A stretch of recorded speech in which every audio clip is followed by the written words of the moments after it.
Yo, you already know what it is, man. It's your boy Don Workman, and look, if you follow the channel, you know that one of the main things that I'm always talking about is identifying mismatches and taking advantage of them. And in real life, that's really common knowledge, but for some reason in 2K, people seem to overlook that idea. But the build that I got for y'all today is a point guard's worst nightmare. Because for most point guards and even some lockdowns out there, this build right here is going to be an automatic mismatch. Now, year after year, people have been begging 2K to make strength matter more. And although I agreed, I never really cared much about the topic. Cause y'all know most of my builds are small guards, and for my playstyle, strength is not really a necessity. Now, I had a bully guard build last year, and that build was a lot of fun to play on, don't get me wrong. But I still wasn't really quite sold on the strength hype going into 2K24. So as y'all can see, most of the builds that I've dropped have not had any strength on them. The only build that I dropped with any kind of strength was probably my power forward. So every now and again I would come across somebody who does have that strength advantage on me, and let me tell you, it would be hell for me out there. So this year, more than ever, I started to notice the advantages that strength could actually offer to your gameplay. And I don't like to leave any stone unturned as far as the builder goes, so I said, you know what, I'm gonna go ahead and make a build with some strength on it and see what it's all about. And listen, I love all of my guard builds and they all have their pros and cons, but of all of my guard builds, this one right here is easily the most well-rounded, because as y'all can see by the clips, I'm still able to do all the things that I like to do as a guard. I'm still able to dribble, I'm still able to pass, I'm still able to shoot on the move, but now I have that physicality to my game. So if my opponent is smaller than me, I could put him in the post, or if I want to get to the rack, there's absolutely nothing that they can do about it because I got physical handles on my side, bulldozer on my side, and those two badges right there have completely changed how I play this game. Because y'all know, I may do some cheesy things, quote unquote cheesy things from time to time, but in general, when it comes to my gameplay, I like to take a realistic approach and keep things simple. And I feel like this build has allowed me to play the game a lot more realistically, and I've been having a lot of fun on it. And I can't forget to mention, this build also plays both ends of the floor. So if you're a solo rec player like myself, you might really like this build. But I'm gonna get into the builder and show y'all what the build is looking like. Then I'm gonna get into some gameplay, and of course, I'm gonna give y'all all the SIGs and the jump shot. So as y'all can see, we're gonna go with a point guard, 6'8" on the height, 221 on the weight, and a 6'11" wingspan. Now for the close shot, we're gonna go with a 71 because even though this is a point guard build, as y'all seen in the intro, you're still gonna have some post game to it. So you're gonna wanna have things like fast twitch and masher, and even hook specialist for the occasional hook shot. Now, even though this build is 6'8", it's not gonna be a dunker, but we're still gonna be an elite finisher with the 91 driving layup.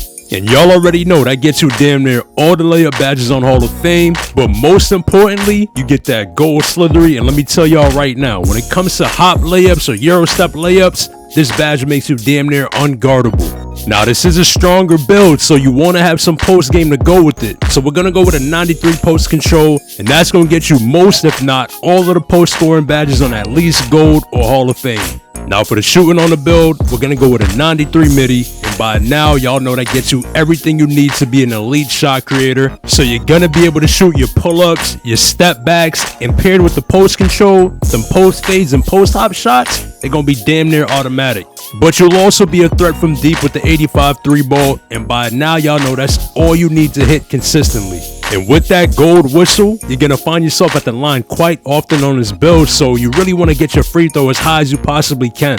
Now when it comes to the playmaking on the build, this build is going to be an elite passer. As you can see, we're going to go with the 91 pass accuracy. And of course, y'all know you get that gold dimer, gold needle threader and all that. But most importantly for this build right here, you get that Hall of Fame post playmaker. So when you get the mismatches in the post and they try to send help, not only is your pass going to be fast and on target, but you're also going to be boosting the shooter. So as long as you can make the correct read, it's going to be a lose-lose situation for the defense. And for the ball handle, we're gonna go with an 85, and y'all already know that should be more than enough to get busy and do what we need to do out there. And paired with the gold unpluckable, we shouldn't be getting ripped too often. So y'all can see that offensively, this build is a monster, but it's also gonna be able to play both ends of the floor like I mentioned earlier. And by now, y'all should know my philosophy on defense. I'm not really big on reaching and getting steals and all that. I really just believe in staying in front of my man, bumping him, giving him a hard time, and just playing honest and solid defense. So we're gonna go with the 90 perimeter, but we're still gonna have a 60 steal just so we can play them lanes at times.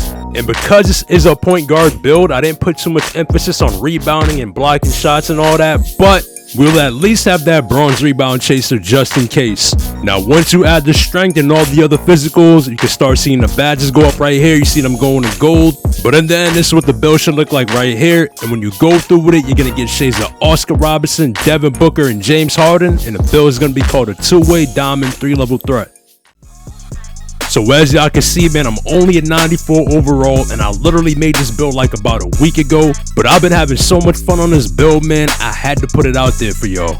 But let's get into this gameplay, man. So as y'all can see, we down 3 right here, and I'm gonna catch the ball on the break, and I go right into my post just to give things a chance to make sense. And as y'all can see, there's 2 defenders over here on this guy in the corner, so somebody gotta be open. And this is why at times you gotta be patient with the rock. Now right here, I hit the open man, but as y'all can see, the other dude also comes up out the corner. And by doing that, what he's doing is he's allowing one guy to guard 2 people. And that's just a low IQ decision right there. And that's what I be saying, like, yo, you want to move with a purpose out here. All he had to do was stand still in the corner and wait for the extra pass if it was necessary. But that just goes to show that a lot of dudes don't be out here reading the floor. They're not seeing what's going on, and they're not using their brain. But again, I think this point guard that I'm going against is like 6'2 or 6'4 or something like that. So I'm putting him in the post every chance that I can get. But right here, we down 5, and I hit him with a quick 1-2 crossover and get to that 3 ball. And that's what I love about this build. I'm a post scorer, but I'm also a perimeter threat at the same time. Now right here, I beat my man up the court, but I noticed a defender lingering around in the paint. So instead of challenging him, I just go to my midi pull up and I knock it down. Now right here, we got good spacing. I got him in the post, so somebody got to come help. And when I'm on this build with a shooting big man, it's like a match made in heaven. Because like I said, for most guards, this build is a mismatch. And with 5-out spacing, it's damn near impossible to guard it. And by now, y'all know me, bro. If I got a mismatch, I'm coming at him every time, bro. I'm not letting up until they bring the help. Now I drop to the paint right here, and it's a little chaotic, but I find the open man. Now the pass could have came a little bit earlier, but I still think he should have knocked that down. But it is what it is. I don't hit every shot I take either, so can't really be mad at it. Nobody's perfect, but we up 2 at the half, and this is what the stats are looking like. So third quarter, I don't know what they got going on with this dude pressing me full court and trying to get back to his man, but I just take my time. Big man ends up wide open. I find him for 3, and he knocks it down. Now right here, I guess they had seen enough, and they switch a bigger defender onto me, but y'all see I just walk right around him, and I get to an easy layup. So it's like if you put a small guy on me, I'm gonna just overpower him in the post, but if you put a bigger guy on me, I'm gonna just take him off the dribble. And right there, he gets beat again, so his man has to step over to help, and he puts me on the line. And like I mentioned earlier, we do have gold whistle on this build, so you're gonna end up at the line quite often. Because the reality is, bro, this build is hard to guard one-on-one. So you're always gonna have people trying to step over and swipe at you or even jump at you in the paint. But right here, we up 2, and I'm just taking my time bringing the ball up the court. Now again, this other defender comes over to pick me up, and I just blow by him again and get another easy layup. And like I mentioned earlier, bro, with this build right here, I can keep it real simple. Now y'all see again, another defender tries to pick me up, and I literally just walk the ball up the floor and get right to the bucket.